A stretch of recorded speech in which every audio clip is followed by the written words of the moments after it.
ఇంత ఇదిగా ఎవరు చెప్పలేదు. అంటే ఇంత ధైర్యంగా అంటే ఉన్నది ఉన్నట్టుగా జరిగింది ఇలానే ఉంటుంది అని.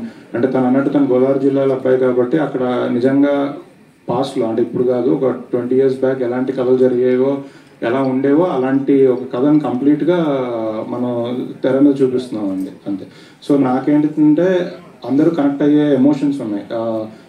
సిస్టర్ బ్రదర్ సెంటిమెంట్ ఉంది, లవ్ స్టోరీ ఉంది, మదర్ ఫాదర్ ఎమోషన్స్ ఉన్నాయి, అన్ని ఎమోషన్స్ ఉన్నాయి. సో అందరూ అన్ని రకాల ప్రేక్షకులు ఒక ఫ్యామిలీ సినిమాకి వెళ్తే అందరూ కనెక్ట్ అవుతారు, అందరూ ఎంజాయ్ చేస్తారు అనే ఫీలింగ్తో నమ్మకంతో అయితే ఉన్నాను.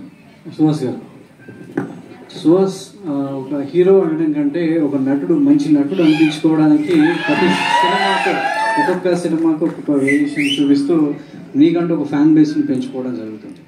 ఈ సినిమా ట్రైలర్ చూస్తే పుష్కలంగా హిట్ ముందే కనపడుతుంది. సో బ్లాక్ బస్టర్ హిట్ కొట్టబోతున్నారు, ఆ కంటెంట్ అలా ఉంది అర్థమవుతుంది. సో దానిలో మల్లికార్జున్ మళ్ళీ క్యారెక్టర్లోకి వెళ్ళడానికి అంటే నాయి బ్రాహ్మణుడిగా అటు బ్యాండ్గా చేయడానికి సుహాస్ ఎలా కష్టపడాల్సి వచ్చింది? అంటే ఒక యాక్టర్ మామూలుగా డైరెక్టర్ చెప్పిన విజన్ కావచ్చు, లేదంటే ఆయన థాట్ కావచ్చు వెళ్ళడం అనేది, సో మీరు అందులో వెళ్తే తప్ప ఆ క్యారెక్టర్ అనేది స్క్రీన్ మీద రాదు. సో దానికోసం సుహాస్ ఎలా కష్టపడాలి? మేము ఒక 1 month దాకా రిహార్సల్స్ చేసామండి. అంటే ఆ బ్యాండ్ నేర్చుకోవడానికి ఒక 20-25 days అలా పట్టింది. అండ్ క్యారెక్టర్ ఎలా బిహేవ్ చేయాలి, ఎక్కడి వరకు ఉండాలి అన్నదాన్ని డిస్కస్ చేసుకుని తర్వాత ఇంకా డైరెక్ట్ అంబాజీపేట వెళ్ళిపోయి చేసాము. అంటే సెలూన్ షాప్లో అబ్బాస్ కటింగ్ అంటే ఆడికి కాదు కటింగ్ ఫ్యాన్ అని చెప్పేసి అనడం జరిగింది. సో అంటే చిన్నప్పటి నుంచి మామూలుగా చూసినట్లయితే సెలూన్ షాప్లో మీరు వెళ్ళుంటారు, చాలా పోస్టర్స్ హీరోలు కనపడి ఉంటాయి. సో అలాంటి జ్ఞాపకాలను గుర్తొచ్చాయి? యా అండి, చాలా గుర్తుకొచ్చినాయి. ఇది 2007లో జరిగిన కథ. సో చాలా గుర్తుకొచ్చినాయి, చాలా వాటికి కనెక్ట్ అయ్యాను నేను కూడా. చాలా మంది కనెక్ట్ అవుతారండి, ఒక్క ఇన్సిడెంట్ గానే కనెక్ట్ అవుతారు.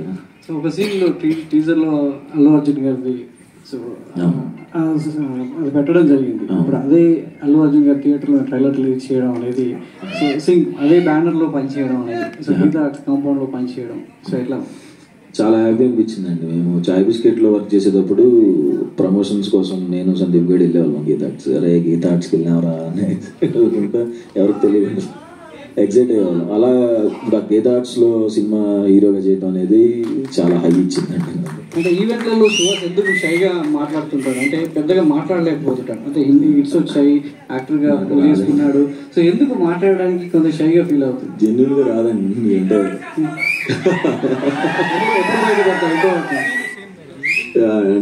పదాలు కరెక్ట్గా సమకూరు. అంటే మీకు స్క్రిప్ట్ రైటర్ కదా, ఆల్రెడీ రైటర్ పక్క కూర్చుంటాం అంటే నాకు సినిమాలో చేయగలను కానీ ఏదైనా బయట కష్టం.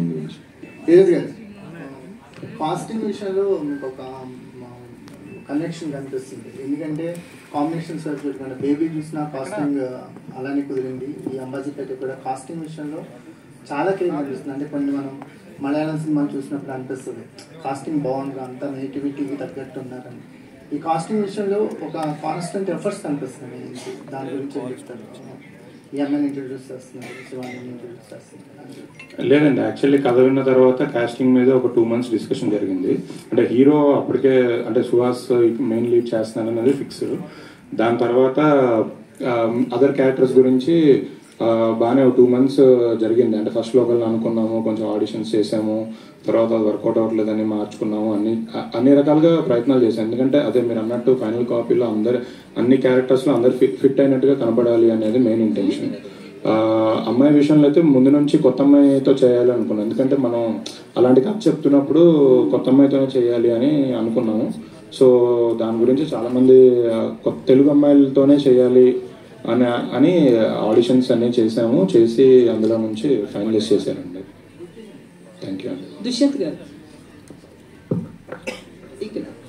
అయితే 2007 బ్యాక్డ్రాప్ స్టోరీ అంటున్నారు. సో ఇది రియల్ స్టోరీనా ఏంటి, మీరు చూసిన స్టోరీనా? నేను చిన్నప్పటి నుంచి అంటే నేను పెరిగిన వాతావరణంలో నేను చూసిన కొన్ని స్టోరీస్ని బేస్ చేసుకొని కొంతవరకు ఫిక్షన్ ఉంటుంది, ఒక 50%. సో అదే ఫిక్షన్ ప్లస్ నేను చూసిన కొన్ని రియల్ ఇన్సిడెంట్స్ని బేస్ చేసుకొని రాసి. సో అంటే మీరు కలర్ ఫోటో తీసుకున్నా, ఇప్పుడు ఈ మూవీ తీసుకున్నా కూడా కులాల బ్యాక్డ్రాప్ లో సినిమా వస్తుంది. సో మీరు దానికి యాక్ట్ అవుతారనుకుని చేస్తున్నారా లేదా స్టోరీస్ నచ్చి చేస్తున్నారా? కులాల బ్యాక్డ్రాప్ లో అసలు ఏ సినిమా చేయలేదండి. Colour photo colour discrimination. కులం కాదు అది, కలర్.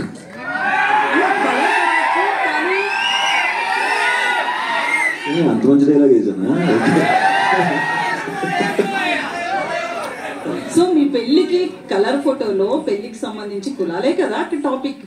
కాదండి, సునీల్ క్లారిటీగా చెప్తాను. నాకు తెల్లగా ఉన్నాడుతో ఇష్టం తప్ప ఇలాంటి నల్లోడికి ఎందుకు ఇవ్వాలి అనుకుంటున్నాను. సో ఈ స్టోరీ సెలెక్ట్ చేసుకోవడానికి ఏంటి రీజన్ అంటారు? కథ చాలా బాగుంటుందండి. చాలా చాలా ఇన్సిడెంట్స్ నేను కనెక్ట్ అయ్యాను. 2007 ఆ టైంలో గోదావరి దగ్గర జరిగిన స్టోరీస్ అండ్ మన డైరెక్టర్కి జరిగిన ఒరిజినల్ ఇన్సిడెంట్స్ కొన్ని ఉన్నాయి. వాటిని నేను బాగా కనెక్ట్ అయ్యాను. సో అందరూ కనెక్ట్ అవుతారు అనుకునే.